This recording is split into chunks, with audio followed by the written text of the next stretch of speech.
ఇంట్లో కూర్చుని ఇంగ్లీష్ నేర్చుకోవాలనుకుంటున్నారా? అయితే వెంటనే మా స్పోకెన్ ఇంగ్లీష్ క్లాసెస్‌కి కాల్ చేయండి. నమస్కారం అండి మధు గారు. నమస్తే అండి. యాహ్! సో, మనం రీసెంట్‌గా కుకట్పల్లిలో ఇన్సిడెంట్ అయితే ఒకటి చోటు చేసుకొని చూసాం. కల్తీ కల్లు వల్ల ఇప్పటికి ఒక 8 మంది మృతి చెందడం జరిగింది. అవును. సో, అంటే ఇలాంటివి ముందు కూడా మనం చూసాం. కల్తీ కల్లు అవును. ద్వారా చనిపోవడము. బట్ ఇది ఎలా తీసుకోవచ్చు అంటారంటే జరుగుతున్నా గానీ అంటే ఈ ఇన్సిడెంట్స్ చోటు చేసుకోవడానికి కానీ లేదంటే దీనికి కారణం ఎవరని మనం నిందించొచ్చు అంటారు? మనం మరణించిన సంఖ్య మాత్రమే చూస్తున్నాము కానీ, దీర్ఘకాలంగా ఈ కల్తీ కల్లు తాగుతూ హాస్పిటల్ పాలయ్యి, వాళ్ళ ఇంటిని, వాళ్ళ కుటుంబాలని రోడ్డున ఈడ్చినటువంటి ఫ్యామిలీస్ చాలా ఉన్నాయండి. మీకు అర్థమై ఉంటుంది. యాక్చువల్లీ అసలు ఆల్కహాల్ కానీ లేదంటే కళ్ళు ఇలాంటి అడిక్షన్సే చాలా హానికరం. చాలా పెద్ద ప్రమాదకరమైన విషయాలు. ఈరోజు ఆల్కహాల్ కానీ, డ్రగ్ కానీ, తర్వాత ఈ కల్తీ కల్లు తాగడం లాంటివి కానీ, ఇవన్నీ కూడా మనిషి యొక్క వ్యక్తిగత జీవితాన్ని, సోషల్ జీవితాన్ని, ఒక ఫైనాన్షియల్ స్టేటస్ని చిన్న భిన్నం చేసేటువంటి అంశాలు. ఈ పర్టికులర్ కేసులో మనం దీన్ని ఎలా తీసుకోవాలి అంటే, ఇది కంప్లీట్గా ఒక సిస్టమ్ వైఫల్యం అండి. సిస్టమ్ వైఫల్యం. ఇప్పుడు మద్యం ధరలు పెంచారు. ప్రతి 6 నెలలకి మద్యం ధరలు రివైజ్ అవుతూ వాటిని పెంచుతూనే వెళ్ళారు. ఉపాధి ద్వారా వచ్చేటువంటి శాలరీస్ కానీ, ఉపాధి ద్వారా వచ్చేటువంటి డబ్బులు ఏవైతే మనకు వస్తాయో వాటి పెరుగుదల అనేది చాలా తగ్గుతూ ఉందండి. అంటే అలాగే ఉంది, స్టేబుల్గా ఉంది, అది పెరగట్లేదు.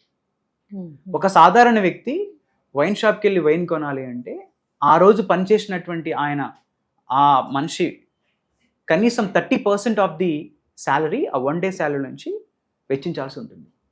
Okay. First of all government should ban this alcohol consumption. ఈ స్మోకింగ్ కానీ, ఆల్కహాల్ కానీ, కళ్ళు లాంటివి, ఇలాంటి మత్తు పదార్థాలని ముఖ్యంగా బ్యాన్ చేయాలి. 2, ఒకవేళ అనుమతిస్తే వాటిని ఒక నియంత్రణలో నడపాలి.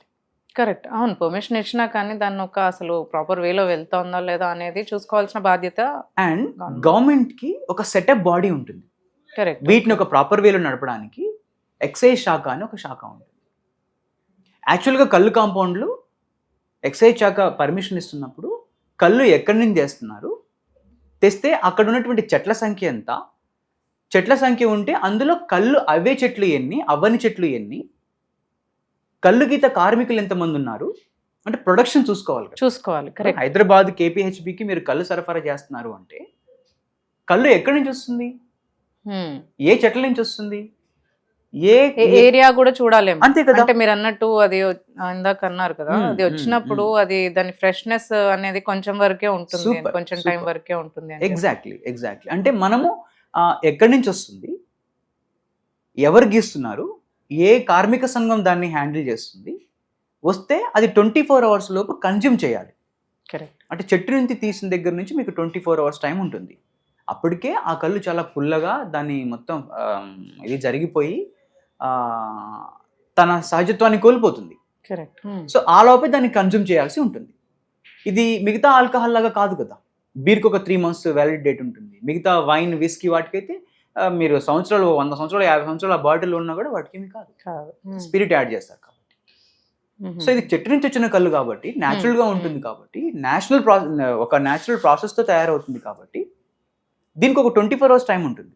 అంటే తీసుకొచ్చే కళ్ళు 24 hours లోపు కన్జ్యూమ్ చేయాలి. ఈ తీసుకొచ్చి 24 hours లోపు కన్జ్యూమ్ చేసేదానికంటే ముందు ఎక్సైజ్ శాఖ దాన్ని టెస్ట్ చేయాలి. ఇది యాక్చువల్గా ఏం చేయట్లేదు అసలు.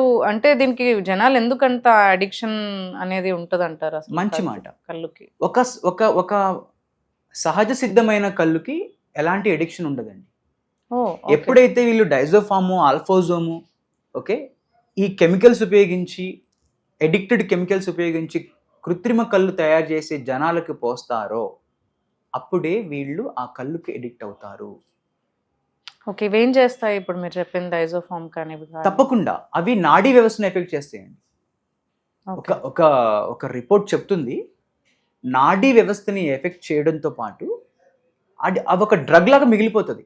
అంటే ఆ రోజు కళ్ళు తాగకపోతే పిచ్చిగా ప్రవర్తించడము, నిద్ర రాకపోవడము, తర్వాత దాన్ని ఏమంటారు, బాడీ అంతా నొప్పులుగా ఉండడము, ఓకే. ఆకలి వేయకపోవడము, ఇలాంటివి జరుగుతాయి ఒక మనిషిలో. సో వాళ్ళు తప్పకుండా కళ్ళు తాగాల్సిందే. ఓకే. అందుకే ఎడిక్టెడ్ అంటే ఉన్న ఇక్కడ వాళ్ళు రోజు కంపల్సరీ తాగడానికి Exactly, వెళ్తారని అంటూ exactly. ఉంటారు. వీళ్ళ టార్గెట్ కూడా ఎవరంటే బెగ్గర్స్, డైలీ వేగ్ వేజెస్ చేసుకునే లో వాళ్ళు, పనిచేసే వాళ్ళు. తర్వాత చిన్న చిన్న కార్మికులు, తర్వాత విలేజ్ నుంచి ఆల్రెడీ కొంత అలవాటు ఉండి ఇక్కడికి మైగ్రేట్ అయ్యి వచ్చిన వాళ్ళు. వీళ్ళ టార్గెట్ సుమారు 6 నుంచి 8% ఉన్నారండి. ఆల్కహాల్ కన్జ్యూమ్ చేసేటువంటి మన రాష్ట్రంలో, తెలంగాణ రాష్ట్రంలో 6 నుండి 8% కళ్ళు తాగుతారు. అందులో కూడా కల్తీ కళ్ళు తాగుతున్నారు. యాక్చువల్గా కొంచెం కళ్ళు అనేది ట్రీ నుంచి తీసుకుంటారు కాబట్టి హెల్త్ బెనిఫిట్స్ ఉంటాయి, మంచిదే అని కొంతవరకు అంటూ ఉంటారు. అవును, అవును. బట్ దాన్ని ఇలా కలుషితం చేయడం వల్ల ప్రాణ నష్టము, అండ్ ప్రాణ నష్టం కాకుండా మీరు అన్నట్టు దీర్ఘకాలిక రోగాలతో బాధపడే వాళ్ళు అది- కూడా చాలా మంది ఉన్నారు. అది చాలా విషయం అండి. ప్రాణ నష్టం కాబట్టి ఇది పెద్ద బయటికి పొక్కుతుంది, కళ్ళు కళ్ళు అని చెప్పి చేసేస్తున్నారు. కానీ దానికంటే ముందు మనం గమనించవలసింది ఏంటంటే కొన్ని లక్షల కోట్ల రూపాయలు హాస్పిటల్కి పోస్తున్నారు. ఇల్లులు అమ్ముకొని, వాళ్ళ ఆస్తులు అమ్ముకొని, వాళ్ళ ఆరోగ్యాన్ని పణంగా పెట్టి. కానీ గ్రహించలేకపోతున్నారు అంటారా దీనివల్లే అని? ఇది తెలుసండి. ఇది మరి ఏం తెలిసిన చేయలేమా విషయమే. ఇంకా దీని మీద దాన్ని యాక్షన్ addiction తీసుకు దట్స్ వాట్. ఇప్పుడు ఎలా ఉంటుందంటే ఇప్పుడు కళ్ళు గీత కార్మిక సంఘం అని ఒకటి ఉంది. వాళ్ళు మాకు ఉపాధి కావాలంటారు. అది వాళ్ళ తప్పు లేదు. కులవృత్తి, ఆ కులవృత్తి వాళ్ళు చేసుకోవాలి. ఉపాధి కావాలి వాళ్ళకి. ఉపాధి ఇవ్వాలి అంటే చెట్లు ఉండాలి. తాడి చెట్లు ఎక్కడ ఉన్నాయండి? ఊళ్ళలో నగరానికి ఎక్కడో- 40 కిలోమీటర్లు 50 కిలోమీటర్ల దూరంలో ఎక్కడ కూడా మీకు ఒక తాడి చెట్టు కనపడదండి. Correct, correct. ఎందుకు? అన్ని కూడా ప్లాట్లు చేసి రియల్ ఎస్టేట్ చేశారు. మరి ఎక్కడో మాలమూరు గ్రామంలో ఉన్నటువంటి తాడి చెట్లకు కళ్ళు గీసే గీత కార్మికులు ఎంతమంది ఉన్నారండి? గీయటం లేదు. Correct. ఇప్పుడు వస్తున్న యువత కళ్ళు ఎందుకు గీస్తారండి? వాళ్ళకి ఏం అవసరం చెప్పండి. సో దీన్ని బట్టి మనం ఏం అర్థం చేసుకోవాలంటే మహానగరం లాంటి హైదరాబాద్ నగరాల్లో కళ్ళు దుకాణం అనేది ఒక ఫేక్ దుకాణము. మీరు కన్జ్యూమ్ చేస్తుంది కళ్ళు కాదు, ఒక కెమికల్ డ్రింక్, ఒక కెమికల్ డ్రగ్ ఎడిక్టెడ్ డ్రింక్. దయచేసి దాన్ని తాగొద్దు. కళ్ళే తాగాలి అంటే నగరానికి ఒక 60-70 కిలోమీటర్లు బయట వెళ్ళి ఏదైనా తాడి చెట్టు కిందనో ఏత చెట్టు కిందనో కూర్చొని కళ్ళు తాగి రావాలి. ఇప్పుడు ఆల్రెడీ ఎడిక్ట్ అయిన వాళ్ళు ఏం చేయొచ్చు అంటారు? రిహాబిలేషన్ ఉంది మేడం వాళ్ళకి. వాళ్ళు ఎనీ గవర్నమెంట్ హాస్పిటల్లోకి వెళ్తే అక్కడ సజెస్ట్ చేస్తారు. ఎక్సైజ్ ఆఫీస్కి వెళ్తే అక్కడ సజెస్ట్ చేస్తారు. మీకు ఏమి ఇబ్బంది లేకపోతే తెలంగాణ పోలీస్ స్టేషన్కి వచ్చి నాకు నా పరిస్థితి లేకపోతే మా వాళ్ళ పరిస్థితి అని చెప్తే అక్కడి నుంచి కూడా మీకు రిహాబిలేషన్ సెంటర్కి తీసుకెళ్ళి మిమ్మల్ని డీఎడిక్ట్ చేయించేటువంటి పని గవర్నమెంట్ తీసుకుంటుంది. సో ఇలా ఇది చాలా ఇంపార్టెంట్ విషయం మేడం. దీని మీద ఖచ్చితంగా ప్రతి ఒక్కరూ అవేర్గా ఉండాలి. కళ్ళు మనం తాగేది నగరంలో కళ్ళు కాదు. దయచేసి ఆ కళ్ళుని కన్జ్యూమ్ చేయమాకండి. Thank you. Thanks for sharing all this information. Thank you, madam. Thank you.